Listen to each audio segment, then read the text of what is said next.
پھر وہی مضمون ہم آگے جا رہے ہیں.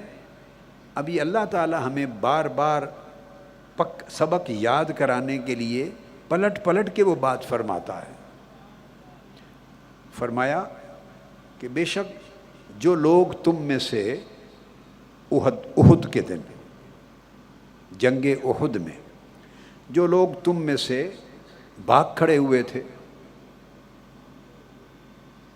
بھاگ گئے تھے، جب وہ ہمیشہ ہوتا ہے، ایک ہمارے ساتھ نہیں، آقا علیہ السلام کے زمانے میں بھی ایسا ہوتا تھا.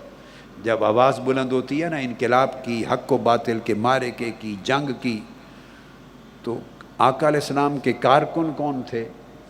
صحابہ کرام اور عوام بھی تھے. ان کو قرآن مجید الاعراب کہتا ہے. اعراب کہ صحابہ چلے، ساتھ عوام بھی چل پڑے. اب عوام اور صحابہ میں فرق یہ تھا، صحابہ کارکن تھے، انہوں نے جان مال کے سودے کیے ہوئے تھے، اور عوام دیکھا دیکھی میں چل پڑتے تھے کہ جیت ہو جانی، انقلاب آ جانا ہے، مال غنیمت ہاتھ آئے گا، عہدے ملیں گے. وہ دیکھا دیکھی چل پڑتے تھے، اور جب دیکھا کہ ماحول وہ نہیں بنا تو پھر بھاگ جاتے تھے. تو یہ ازل سے طریقہ ہے انسانوں کا، اس لیے ایسوں پر ناراض نہیں ہوتے. اللہ نے انسان بنایا ہے، اللہ نے آپ کو بھی نصیحت کر رہا ہوں، کوئی ایسا نہیں کر سکا کہ ڈٹ کے لڑے تو اس پہ خفا نہیں ہوتے. یہ توفیق کی بات ہے، آپ کو اللہ نے دے دی، اس کو نہیں دی، بس بات ختم ہو گئی. آپ شکر ادا کریں. حتیٰ کہ پلٹ کے آئے تو ایسے بھی بہت سے ہوں گے جو کہیں گے دیکھا کیا ملا تمہیں، کہا نہیں تھا ہم نے کچھ نہیں ملنا. تو یہ قرآن مجید نے یہ بات پرسوں سنائی تھی کہ نہیں؟ آج پھر آگے آ رہا ہے. اب دیکھو میں نے پھر کہا، میں تکرار نہیں کر رہا، میں تو آگے آیت نمبر 155 156 پہ آگے جا رہا ہوں. اب اللہ پاک خود پلٹا پلٹا کے بعد یاد کراتا ہے، تو اس میں آپ کا اور ہمارا لینا دینا نہیں ہے. تو وہ پلٹ کے گئے تو انہوں نے کہا مارے گئے نا، لاشیں لائے ہو نا، زخمی آئے ہو، کچھ ملا؟ کہا نہیں تھا نہ جاؤ، ہماری بات مان لیتے تو نہ ہو. تو اس وقت بھی کہتے تھے. اور آگے آج ایک دلچسپ بات کرتا ہوں. میں نے کہا نا جھگڑا نہیں کرتے، خفا نہیں ہوتے، نصیب کی بات ہے. جو ایسا کہے اس کو بھی معاف کر دیتے ہیں. آج سمجھ نہیں آئی کل آ جائے گی. آپ کو ذرا پہلے سمجھ آ گئی، ان کا نصیب کا دروازہ کھلے گا، بعد میں سمجھ آ جائے گی. تو اللہ پاک نے اس آیت میں فرمایا تم میں سے جو لوگ اس دن بھاگ کھڑے ہوئے تھے. کون سے دن؟ جب دو لشکر آپس میں ٹکرا گئے تھے، گتھم گتھا ہوئے تھے. یوم التقى الجمعان، دو گروہ، دو لشکر، مومنوں کا اور کافروں کا آپس میں گتھم گتھا ہو گئے تھے. میں نے منظر بتایا تھا نا کہ بس پھر وہ سارے گتھم گتھا ہو گئے. وہ جنگ ایسی بن گئی کہ اس میں نظم اور ڈسپلن نہ رہا، گتھم گتھا ہو گئے. تو اللہ پاک نے وہی لفظ فرمایا، جب گتھم گتھا ہو گئے تھے آپس میں دو گروہ، تو اس میں بھاگ گئے تھے کوئی لوگ. وہ کیوں بھاگے تھے؟ اب دیکھیں، آپ کے ذہنوں میں سوچ بعد میں آئے گی، اللہ پاک نے اس کا جواب پہلے دے دیا. وہ کیوں بھاگ گئے تھے؟ انما استزلهم الشیطان ببعد ما کسبوا، شیطان نے پھسلا دیا تھا، ان کے ذہنوں میں وسوسہ ڈال دیا شیطان نے، ان کے کسی عمل کی وجہ سے، کسی گناہ کی وجہ سے، کسی کوتاہی کی وجہ سے. قرآن کہہ رہا ہے ببعد ما کسبوا، کسی کوتاہی کی وجہ سے اللہ نے کیا کیا؟ شیطان نے ان کے دلوں میں وسوسہ ڈال دیا، ان کا اللہ کی بات پر، اللہ کے رسول کی بات پر یقین نہ رہا، بھاگ گئے. اب آگے دیکھیے اللہ پاک کیا کرتا ہے. فرمایا وہ بھاگ گئے، اور دوسرے جو تھے وہ ڈٹ کے لڑے، شہید بھی ہوئے، زخمی بھی ہوئے، ان کے ٹکڑے بھی ہوئے، خون و خون بھی ہوئے، خون آلود ہوئے، سب کچھ ہوا. ان کو اجر ملے، اور وہ جو بھاگ گئے تھے ڈر کے، شیطان نے ان کو پھسلا دیا تھا، ان کو کیا فرمایا؟ وَلَقَدْ عَفَا اللَّهُ عَنْهُمْ، اللہ نے ان کو بھی پھر معاف کر دیا. اللہ نے ان کو بھی معاف کر دیا۔ ایک بات میں آپ سے کہتا ہوں،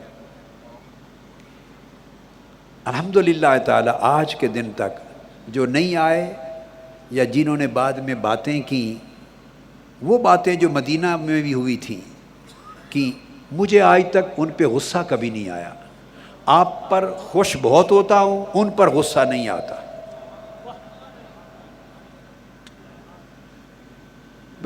وہ ساری قوم نے ایسا ہی کیا نا، 20 کروڑ لوگ ہیں۔ آپ اپنے لیے، اپنی روٹی کے لیے نکلے تھے، کن کے لیے نکلے تھے؟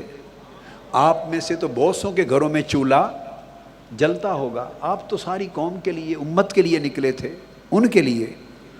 تو وہ نہ نکلے نہ منہ بند کیے، نکلے بھی نہیں اور بعد میں باتیں بھی کی۔ تو آپ سمجھ گئے، اللہ پاک نے فرمایا بعد میں ان کو بھی معاف کر دیا۔ کیوں؟ ان کو شیطان نے پھسلا دیا تھا۔ چلو بات ختم ہو گئی۔ اس سے زیادہ جھگڑا نہیں کرنا کسی سے، اس لیے کہ آج وہ آپ کے ساتھ نہیں چلے، ممکن ہے کل جھگڑے سے پھر فاصلے بڑھ جاتے ہیں۔ ایک بات اور بڑی عجیب ہے، آپ نکلیں اور آپ کو مل جائے جو مقصد مل جائے، پھر تنقیدیں نہیں ہوتی، پھر تو مل جو گیا، پھر تو واہ واہ ہی ہوتی ہے، واہ واہ واہ واہ، کمال ہو گیا۔ اور اگر وہ نہ ملے تو پھر آدمی فرسٹریٹ ہوتا ہے، پریشان ہوتا ہے۔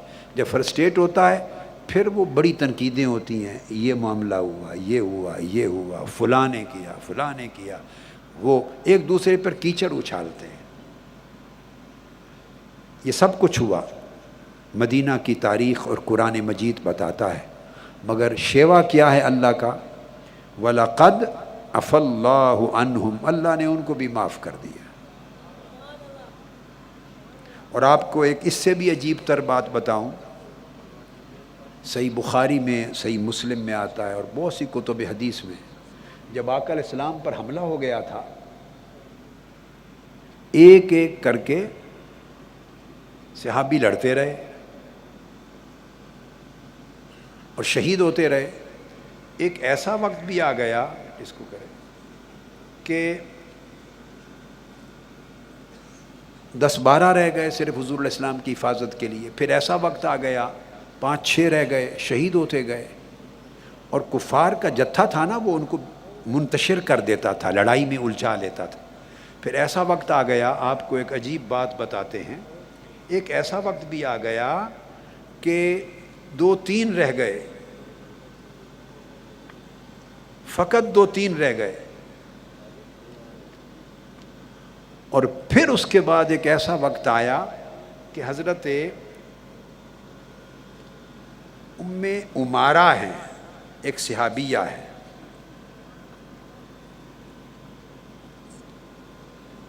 وہ آقا علیہ السلام کی خاتون ہیں، صحابیہ، وہ سیکیورٹی کرنے لگی۔ غزوہ احد میں کبھی سنا آج تک آپ نے؟ جی، یہ نوبت بھی آ گئی، آقا علیہ السلام کا دفاعی دستہ ہماری بیٹیاں کرتی ہیں کہ نہیں، اور ہماری بہنیں؟ جی، بیٹیاں کرتی ہیں، ہماری بہنیں کرتی ہیں کہ نہیں؟ تو لوگ ان کو بھی طعنہ دیتے ہیں کہ تم عورتیں ہو اور جہاد میں، انقلاب میں حصہ لیتی ہو، عورتیں جاتی ہیں۔ بھائی یہ آقا علیہ السلام کی سنت ہے، صحابیات جاتی تھی، حتیٰ کہ ایسے وقت بھی آئے غزوہ احد میں کہ جو لوگ بھاگے تھے نا، اعراب، عوام میں سے جو چلے تھے ساتھ، دیکھا دیکھی تو بھاگے اور جا کے ادھر پہاڑوں پر بیٹھ گئے پیچھے۔ حضرت ام ایمن، کون بولی؟ حضرت ام ایمن رضی اللہ تعالی عنہ، وہ پتھر اٹھا کے ان کے سروں پہ اور ان کے منہ پہ مارتی تھی، کہتی تھی شرم سے ڈوب مرو، مرد کہلاتے ہو۔ حضرت نصیبہ بنت کعب، یہ میں کتنی صحابیات کے گن رہا ہوں، وہ اس مقام پہ لڑ رہی ہیں اور تیروں کے، تلواروں کے، نیزوں کے 13 زخم ان کے ایک جسم پہ لگے ہیں۔ آپ اندازہ کر لیں، حضرت نصیبہ بنت کعب 13 زخم لگے اور وہ جو آقا علیہ السلام پر حملہ آور ہوا تھا بے ایمان کافر جس نے آواز بلند کی کہ میں نے شہید کر دیا، وہ ان کے ساتھ لڑ رہی تھی، نبرد آزما تھی۔ اسی طرح یہ جو نصیبہ بنت کعب ہیں یہ حضرت ام عمارہ کا اصل نام ہے۔ ام عمارہ جن کا میں پورا تذکرہ کر رہا ہوں وہ کنیت ہے، اور نام ان کا نصیبہ بنت کعب ہے۔ اور وہ فخر کرتی تھی اس بات پر، کہتی تھی کہ میں نے احد کے دن، میرا فخر ہے، آقا علیہ السلام کی زبان سے سنا، سمعت رسول اللہ یقول یوم احد، وہ کہتی آقا کہ اسی جملے پر میں عمر بھر مرتے دم تک میں ہنستی خوش مسکراتی رہی، یہی جملہ میری زندگی کا سرمایہ تھا۔ آقا علیہ السلام سے میں نے سنا ملتفت یمینا ولا شمالا الا وانا اراہا تقاتل دونی۔ آقا نے احد کے دن بآواز بلند جب صحابہ کو سنایا کہ کیا ایک وقت آیا کہ دائیں بائیں جدھر دیکھتا تھا تو میری حفاظت میں ام عمارہ نصیبہ بنت کعب بھی لڑ رہی تھی، بس کہتی ہیں یہ ایک جملہ جو آقا نے فرما دیا عمر پر اسی پہ میں وہ ان کی روح وجد میں رہی۔ تو اس میں پھر آقا علیہ السلام کو پتھروں سے زخمی کیا گیا، آپ کا ایک پہلو مبارک زمین پر آیا، دائیں جانب کا نچلا جو دندان مبارک ہے وہ شہید ہو گیا، آقا علیہ السلام کا کندھا مبارک زخمی ہو گیا، چہرہ انور زخمی ہو گیا، خون مبارک بہنے لگا، رخسار انور سے 3 کا زخم آیا۔ الغرض پھر آقا علیہ السلام زمین پہ تشریف لائے، وہاں ایک گڑھا تھا، اس کی گہرائی میں جسم مبارک نیچے چلا گیا، اور جب نیچے گڑھے میں آقا علیہ السلام چلے گئے تو حضرت علی دوڑے اور حضرت طلحہ دوڑے۔ حضرت علی نے آقا علیہ السلام کا دست مبارک پکڑا نیچے سے اور اوپر کھینچا، اور حضرت طلحہ نے سہارا دے کے کھڑا کیا، یہاں تک نوبت آئی۔ جب یہ کیفیت آ گئی تو اس وقت جو بدبخت تھا عتبہ بن ابی وقاص اور اس کے ساتھ ابن قمیعہ، یہ تھے حملہ آور آقا علیہ السلام پر جنہوں نے حملہ کیا تھا، اور آقا علیہ السلام کے ساتھ یہ نوبت آئی۔ تو وہ بدبخت انہوں نے اعلان کر دیا کہ آقا شہید ہو گئے۔ اب جب آقا علیہ السلام اٹھے اور آپ نے بلایا عوام کو، لوگوں کو جمع کیا، پیاس کی شدت تھی اور پیاس کی شدت میں عجب حال تھا، تو اس وقت جب آپ نے بلایا تو میں جو بات بتانے والا تھا وہ یہ کہ 2 روایتیں ہیں، منظر ہی بدل گیا تھا نا۔ ایک روایت یہ کہ آقا علیہ السلام جو اصح روایت ہے میں اسی کو لے رہا ہوں، جو صحیح ترین روایت ہے، آقا علیہ السلام اٹھے اور اپنے دست مبارک سے خون پوچھتے تھے اور فرماتے تھے کیف یفلح قوم خدبوا وجہ نبیہم وہو یدعوہم الی ربہم، ایسی قوم کیسے نجات پائے گی، کیسی نجات پائے گی جس نے اپنے نبی اور اپنے رسول کا چہرہ خون سے آلودہ کر دیا، حالانکہ وہ نبی اور وہ رسول انہیں جنت کی طرف، اللہ کی طرف بلا رہا ہے، ایسی قوم کیسے نجات پائے گی۔ یہ میں 2 روایتوں میں سے جو اصح روایت ہے جس کو اکثر مفسرین نے، محدثین نے جس روایت کو قبول کیا ہے وہ لے رہا ہوں۔ تو آقا علیہ السلام کی زبان مبارک سے یہ کلمات ادا ہوئے، اور اس وقت دوسری روایت کو اگر ملا لیں تو خیال مبارک آیا کہ ایسے بدبختوں کے نام لے لے کر بد دعا کر دیں تاکہ ہمیشہ کے لیے برباد ہوں اور ایمان اور اسلام کی دولت سے محروم رہ جائیں۔ مگر زبان مبارک سے کلمہ یہ نکلا کہ جس قوم نے اپنے نبی کا چہرہ خون سے آلودہ کر دیا اسے کیسے نجات ملے گی۔ جب یہ کلمہ آیا اللہ پاک نے فرمایا یہ اب بتا رہا ہوں مقام صبر، مقام، اور یہ مقام صبر یقین کے بغیر نہیں آتا، وہ یقین اعتکاف میں اتنا پختہ کر کے جاؤ کہ فولاد بھی ٹکرائیں تو ریزہ ریزہ ہو جائے۔ یہ کلمہ مبارک زبان پہ آیا اللہ پاک نے فوری بھیجا جبرائیل امین کو. سورہ آل عمران آیت نمبر 128. آل عمران آیت نمبر 100. یہ جو مضمون جہاں کا پڑھ رہے ہیں اس سے بہت پہلے گزر چکی ہے وہ آیت، اب کوٹ کر رہا ہوں. اللہ پاک نے فرمایا جبرائیل کہیں میرا محبوب اپنی پیاری زبان سے ایسا کلمہ نہ کہہ دے، جا کے کہہ دیں میرا پیغام دے، لیس لک من الامر شیء، میرے محبوب یہ ہے آپ کے یقین کی وراثت، میراث. محبوب جو آپ کا کام تھا آپ کر چکے، بس ختم. آگے ان کے ساتھ کیا ہوگا، کب ہوگا، کیسے ہوگا، ان کے ساتھ کیا ہوگا، کب ہوگا، کیسے ہوگا، یہ کام آپ کا نہیں، یہ مجھ پہ چھوڑ دیں. یہ ہے ایمان. بس اس سے آگے صاحب ایمان کی ہمت نہیں کہ قدم اٹھا سکے. فرمایا لیس لک من الامر شیء، میرے محبوب ان کے ساتھ کیا ہوگا، کب ہوگا، کیسے ہوگا، لیس لک، یہ کام آپ کا نہیں، آپ اپنا کام کر چکے، سرخرو ہو گئے، کامیاب و کامران ہو گئے، فتح یاب ہو گئے، آپ کامیاب ہو گئے، آپ کا کام ختم.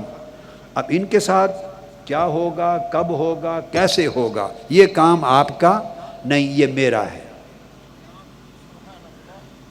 لیس لک من الامر شیء او یتوب علیہم او یعذبہم فانہم ظالمون، یہ ظالم ہیں، ان کے ساتھ کیا کرنا ہے یہ مجھ پہ چھوڑ دیں.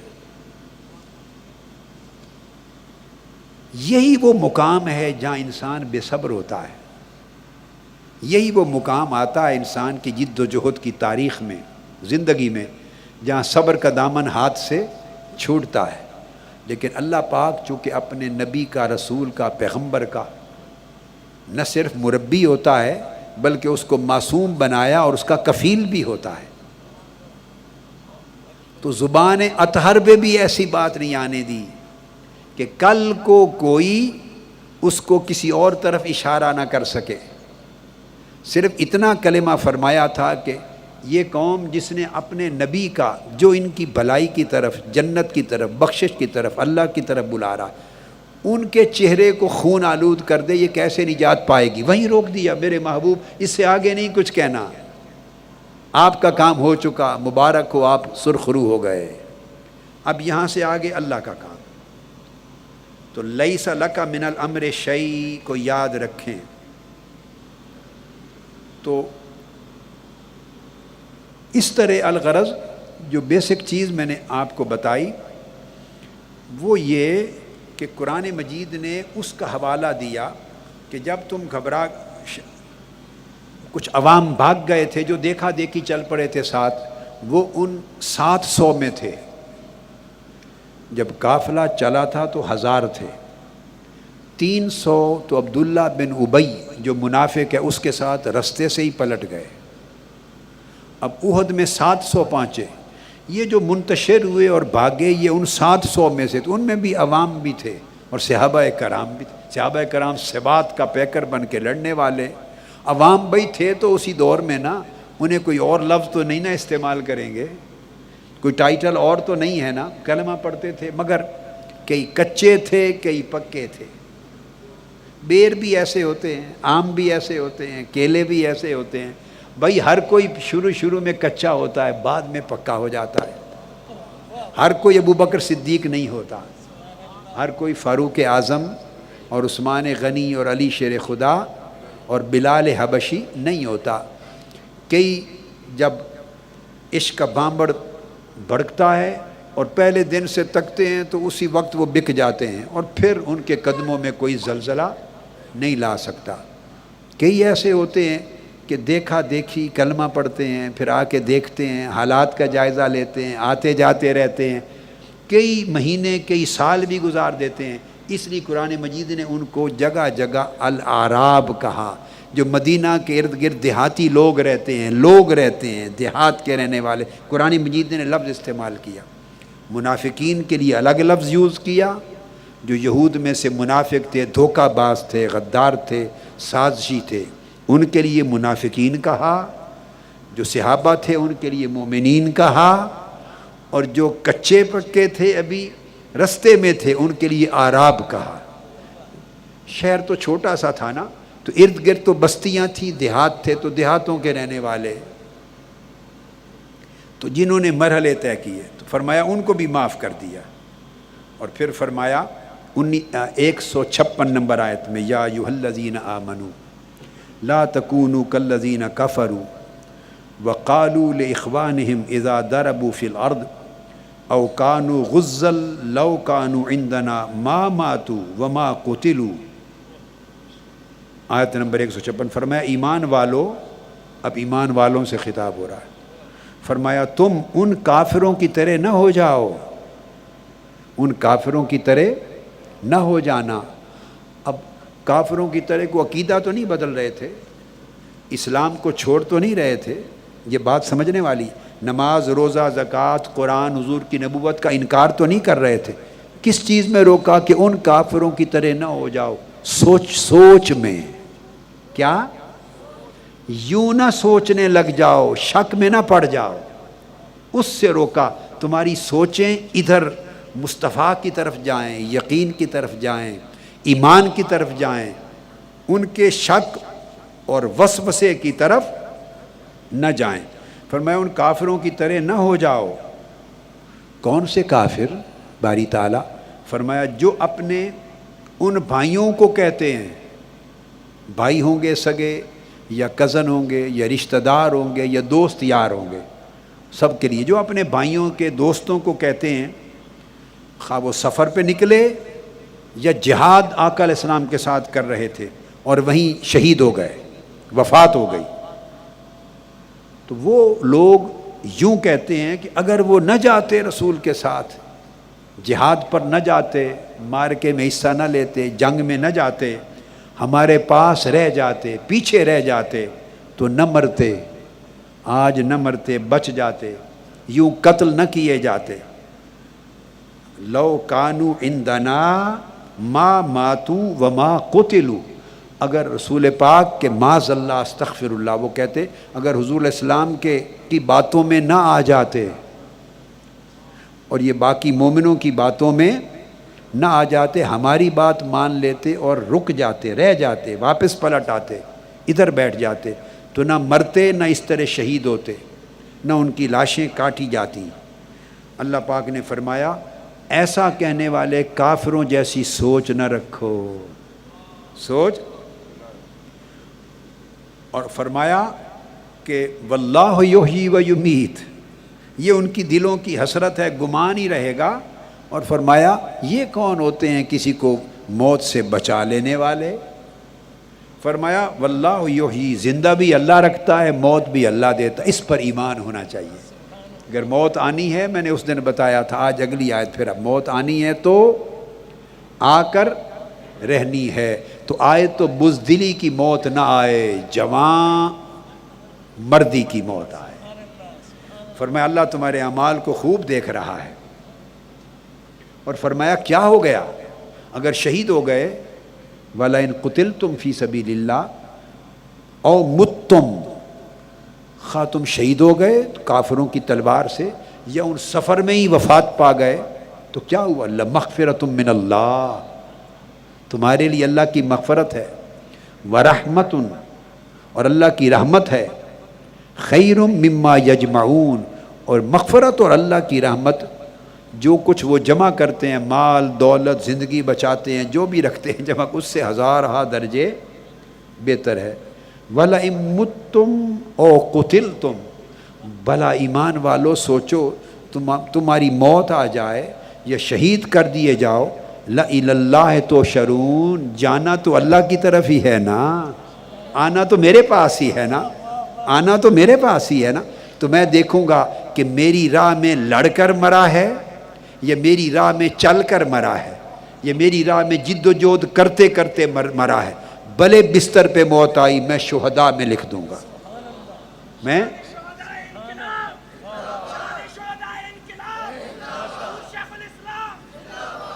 اور پھر فرمایا آیت نمبر 160، ان ینصرکم اللہ فلا غالب لکم، اپنا کام کرو جو تمہاری ڈیوٹی ہے. اور اس کا انجام کار کیا ہوگا، کب ہوگا، یہ میرا کام ہے۔ میرا کام اپنے ہاتھ میں نہ لو، میرا کام اپنے ہاتھ میں نہ لو۔ فرمایا اگر اللہ تمہاری مدد فرمانے پر آ جائے اور مدد فرما دے تو بھلے تم پر کسی بھی معرکے میں، ٹکراؤ میں کوئی اور غالب آ سکتا ہے، اور اگر تمہیں کسی تربیت کے لیے، حکمت کے لیے، بھٹی پہ چڑھانے اور پکانے کے لیے، نکھارنے کے لیے، ابتلاء سے گزارنے کے لیے، درجہ بلند کرنے کے لیے، شہادت دینے، یہ ساری باتیں پچھلے رکوع میں آ چکی ہیں، پرسوں کی رات میں۔ اگر ان چیزوں کے لیے اگر اللہ پاک چھوڑ دے تمہیں اپنے حال پر اور تمہارے مخالف دشمن لوگ غالب آ جائیں تو کوئی ہے جو تمہاری مدد کر سکے؟ اللہ پاک نے فرمایا بس تمہاری ڈیوٹی اور ہے۔ میاں محمد بھی کہتے ہیں مالی دا کم پانی دینا، مالی دا کم پانی دینا،